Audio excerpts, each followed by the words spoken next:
Oi pessoal, em nossa videoaula de hoje falaremos sobre como alterar a margem de atraso do caminho crítico.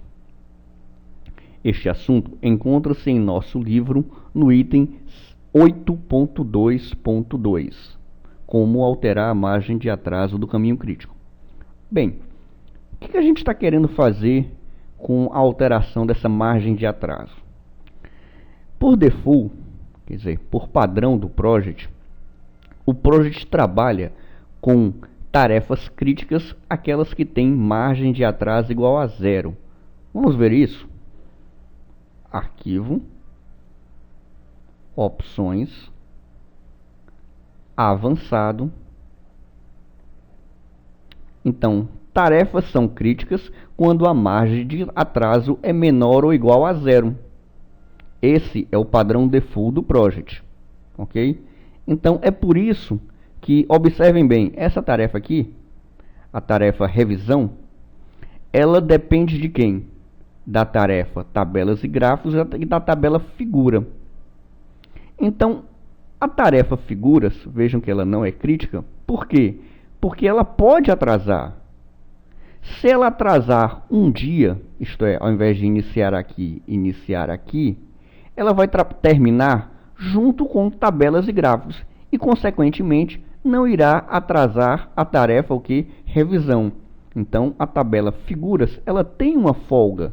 A folga aqui de um dia, ela tem uma margem de atraso que permite que ela atrase até um dia.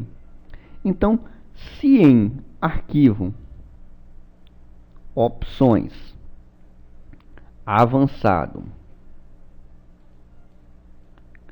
for marcado aqui, ao invés de 0 dias, 1 dia, observe que a tarefa figuras vai passar a ser crítica.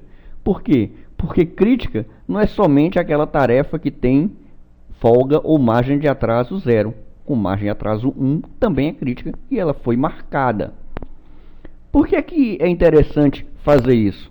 Porque às vezes, gente, uma tarefa crítica, ela tem um preparativo, ela tem, para ser executada, ela necessita de alguns pré-requisitos que não conseguem ser desencadeados num prazo inferior a um dia, né?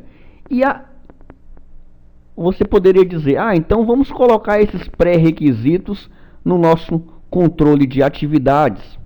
Às vezes isso não é necessário, para não tornar o nosso projeto demasiadamente grande e difícil controle.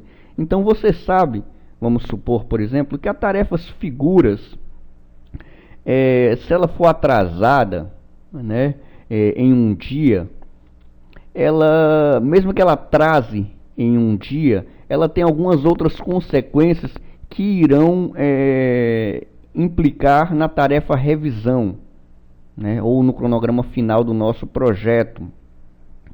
Então, a gente considera ela como crítica, mesmo que ela tenha uma margem de atraso. Bem, era isso que queríamos falar com relação a como alterar a margem de atraso de caminho crítico.